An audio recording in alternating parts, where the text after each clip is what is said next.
Nandito ako sa Japan ngayon at titikim tayo ng Japanese convenience store snacks. Hulaan nyo kung saan ako pupunta, walang ganito sa Pilipinas. Grabe, the best talaga ang 7-Eleven sa Japan. Parang lahat ata ng gusto mong bilhin nandito na. Sobrang dami! Let's try this Ano kaya to? Mukha siya mochi. So, let's buy. Oh, may brulee sila guys Siyempre, add to cart. Parang sikat din to. Kainin natin guys, tara. Add to cart. Yakult ba to? Ang laki ng Yakult nila dito Add to cart. May Japanese Arigato. Tikman na natin. Una natin titikman itong pudding.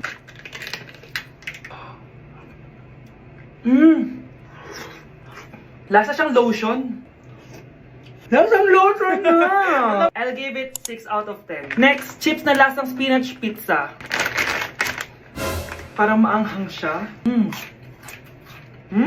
Kalasa nga guys. Sarap. 7 out of 10 to. Kamay. Sa mga drinks naman, so first, ito. Alam niyo yung sa Kmart, yung banana na nalagay ko dyan. Ganun yung lasa niya, pero hindi masyadong matamis. So, 7 out of 10. Favorite. Next, ito guys, super cute na ito, kaya kinuha ko. So, parang siyang mochi. Pero di ko alam kung ito, wala kasi siyang English subtitle. Ang cute niya! Tapos amoy sabon. Alam mo yung Kojic, ganun. Ganun yung amoy niya. So, ito yung itsura niya. Candy ata to Para kang ngumunguya ng sabon. 3 out of 10 ka lang, be. Okay, next, itong Pringles na lasang chicken barbecue. Ba't may ganun? Amoy na natin. Amoy biryani. Actually, masarap siya. Alam mo yung biryani na chicken, ganun yung lasa niya pero Pringles. 7.5 out of 10 to. Next, itong Jollibee na parang sweet potato. Ano natin? Mukha talaga siyang fries. Ayan.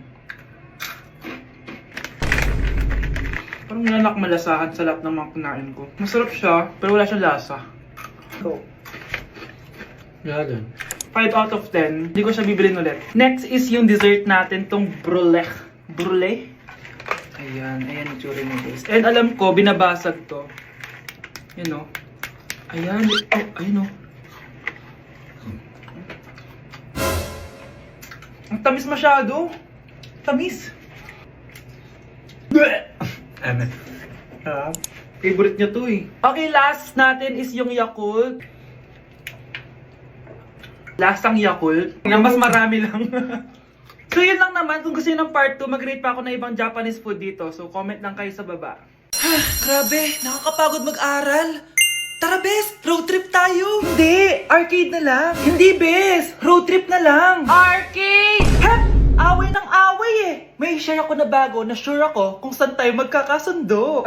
Saan naman? Kumain na lang tayo bes. Share ko lang, kasi sobrang good deal ng Jollibee Meal Savers. Pang everyday go-to meal natin. Bakit? Ano meron? Mag-Jollibee Meal Savers tayo. Kasi nandito lahat ng faves natin. Lahat may drinks at kasamang rice or fries. 1-piece burger steak with double rice. 1-piece chicken joy with drinks. At 1 Jolly Spaghetti with fries and drinks. Kaya kahit araw-araw tayo kumain, bes, busog sulit sarap. Our go-to meal. Ayan, yan yung gusto ko. Kinikrave ko yung burger steak with double rice. Makakatipid na, mabubusog pa tayo. Diba? Kapag cravings mo yung go-to mo, tapos wak sa araw-araw, sulit talaga. Kaya tara na bes, gutom na ako. Excited ka masyado. Libre mo ako next week ha. Sige bes, go. Basta, Jollibee Meal Savers ha. Go!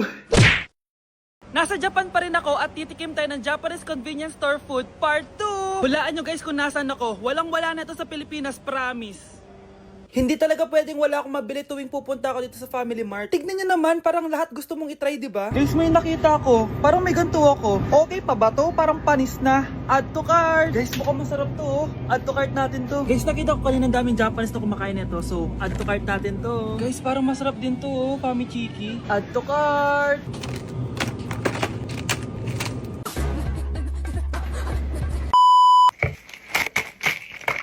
Tikman na natin! Una natin titikman na itong mukhang baya. Bakit kaya ganito kulay niya? Ito yung amoy niya, amoy mani. Unang kagat. Masarap siya pero lasa siyang mani. Masarap siya. Sarap siya. 7 out of 10 to. Next natin tong Famichiki. Tignan nyo guys, grabe. Walang buto to The best! Pupunta talaga ako ng Japan para lang dito. Buhay ko out of 10 to, guys. Next, mag-drinks muna tayo. Sarap. Wala akong masabi. Ang sarap niya. 10 out of 10 to sa akin. Ang daming Japanese na kumakain nito kanina, so try na natin kung masarap ba talaga. Yung simple natik mo. Para siya marshmallow. Ayos din yan. Masarap siya pero medyo matamis siya. Mahilig sa matamis. Sarap! Okay. Next natin itong palaging kinakain ni Honey Bunch. So para siyang pandesal na may feeling sa loob. Dami pala niya. May laman siya, guys. You know? Masarap siya pero wala siyang lasa. O yun naman, magko-comment na naman masarap pero walang lasa eh. I'll give it 7 out of 10. Next natin tong parang mushroom na parang chocolate din. Next natin tong Ganito yung itsura niya.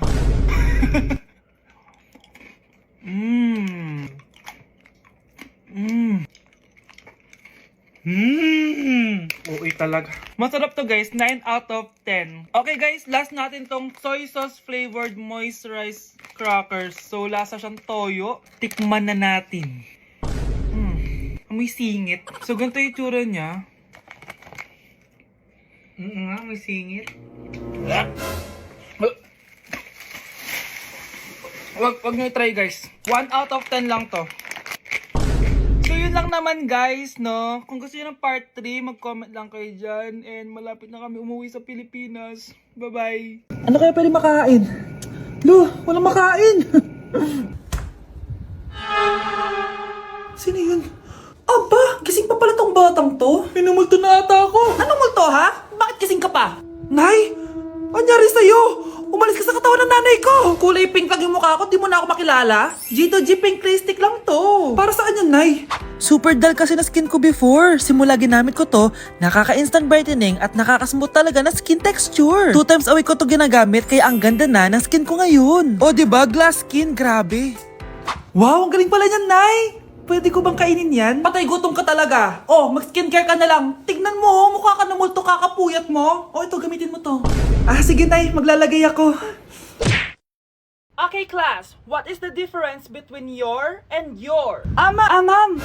Yes, Samantha? Your is a possessive adjective indicating ownership, while your is short for you are. Very good. Basic. Alam ko naman yan, pabida ka lang magtaas ng kamay. Next question. Ano ang pagkakaiba ng nang at nang? Ako ma'am. Okay, Scarlett. Ang nang ay nagpapahiwatig ng pagmamayari, ang nang ay nagpapahayag ng paraan o panahon. Tama, mahusay ka, Scarlett. Sobrang dali lang naman ang tanong eh. Next question. 10 points ang makakasagot neto.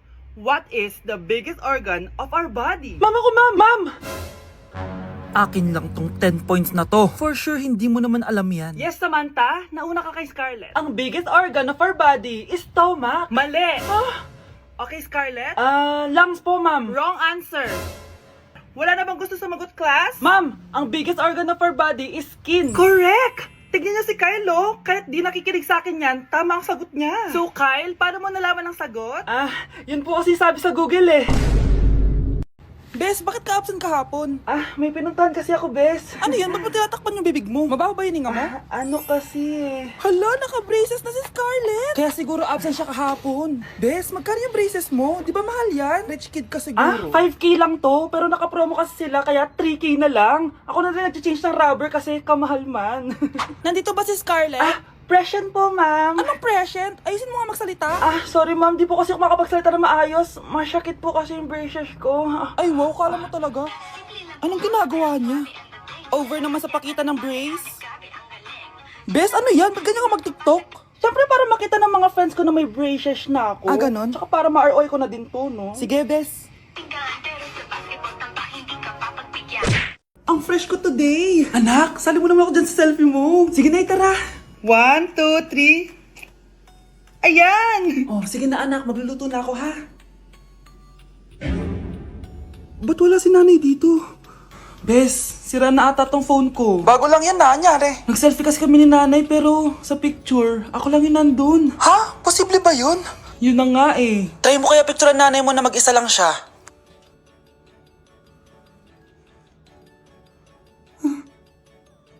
Wala talaga siya. Anay, bakit mo ako pinipicturean, anak? Sabihin mo sa akin yung totoo, Nay. Ano ka ba? Bakit hindi kita makita sa mga picture? Ha? Patingin? Oh, nandito naman ako ah. Ano sinasabi mo, anak? Alam mo, anak, kumain ka na doon. Gutom lang yan. Scarlett, mag-ingat ka sa nanay mo. Ha? Bakit po, tita? May malalim na dahilan kung bakit hindi siya nakikita sa picture. Alam niyo po yung tungkol dun? Sige na, baka makita pa ako ng nanay mo. Kaaway ako nun. Tita! Oras na para malaman mo kung sino ka talaga, Scarlett. Mukha ka na namang stress, anak. O eto, mawawala yung iniisip mo. Ano to, Nay? Gatas lang yan, ano ka ba?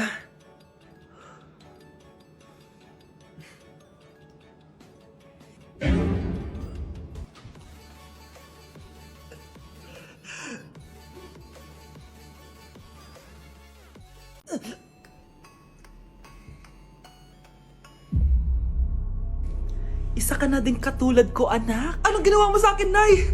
Kakaiba yung nararamdaman ko. Gusto mo malaman ang totoo, di ba?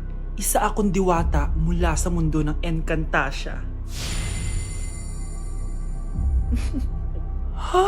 At isa sa kapangyarihan ko ay ang manipulahin ang picture na nasa cellphone mo. Bakit yung mula sinabi sa akin, Nay? Dahil ngayon ang tamang panahon, anak. At nasa katawan mo na ang kapangyarihan na para sa'yo. Pero paano ko malalaman kung ano yung kapangyarihan ko? Ikaw ang tutuklas niyan, anak. Ano kaya magiging kapangyarihan ko? Baka nagiging invisible ako.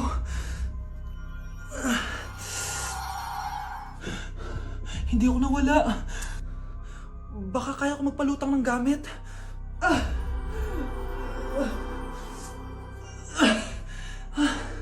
Hindi lumutang. Ang hirap naman neto. Baka kaya ko tumagos sa pintuan. Aray. Natatay ako.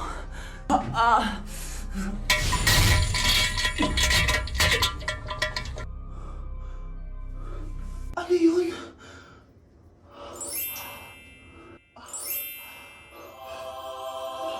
Ito ba yung kapangyarihan ko? Tumain ng ginto? Nay, alam ko na yung kapangyarihan ko. Tumatay ako ng ginto. Anak, uminom ka na maraming pampatae para yumaman na tayo. Talino mo talaga, Nay. Aroy, tinanggalan ako ng ngipin. Napakalaki ng tinanggal sa akin. Hello guys! Kung napapansin nyo, naka-brace na naman ako. Ilang araw din ako di makakain na maayos dahil sobrang sakit niya, guys. So bakit nga ba ako nagpa-brace ulit? Fun fact lang guys, 6 years na ako naka-brace before. Pero di pa rin na-address yung issue sa ngipin ko. Kung makikita nyo sa picture guys, medyo palabas or flared yung ngipin ko. Kaya naman nag-decide na ako na magpa-brace ulit. Sabi din ng dentist ko, kailangan daw tanggalin yung 4 na premolars ko para daw pumasok yung mga ngipin ko. Kaya ngayong araw, tatanggalin yung mga premolars ko. Bago pala ako pumunta ng dentist, kumain na muna ako kasi alam ko di ako makakain mamaya. Buti na lang talaga masarap ang ulam at nakakain talaga ako na madami. Medyo kinakabahan nga ako kasi ngayon na lang ulit ako mabubunutan ng ngipin. Yung last bunot ko ata nung bata pa ako. Dahil tulog pa si Honey Bunch, di ko na siya gigisingin. Ako na lang mag-isa pupunta sa dentist. Good luck na lang talaga sa akin mamaya. So ayan, kinakausap na ako ni Doc. Sabi niya wala daw ako mararamdaman na sakit kasi may anesthesia naman daw na ilalagay. Ito pala yung x-ray ng mga ngipin ko. So yung may black dot dyan, yun yung mga tatanggalin. Kung makikita niyo din, impacted din yung wisdom tooth ko. So ipapatanggal ko din yan soon. Eto na guys, last look na buo ang ngipin ko. Kasi mamaya bungal na ako. Ayan guys, nilalagay na ni Doc yung naming cream para kapag in-inject na ako ng anesthesia, wala na ako maramdaman. Dito sa part na to, di ko na ma-feel yung bunganga ko. At thank you Lord talaga, hindi siya masakit. Parang hinihila lang yung ngipin mo ganun. Charan! Tapos na, medyo nahirapan si Doc ha. Paano di mahihirapan? Sobrang laki ng kinukuha. Rate ko yung pain niya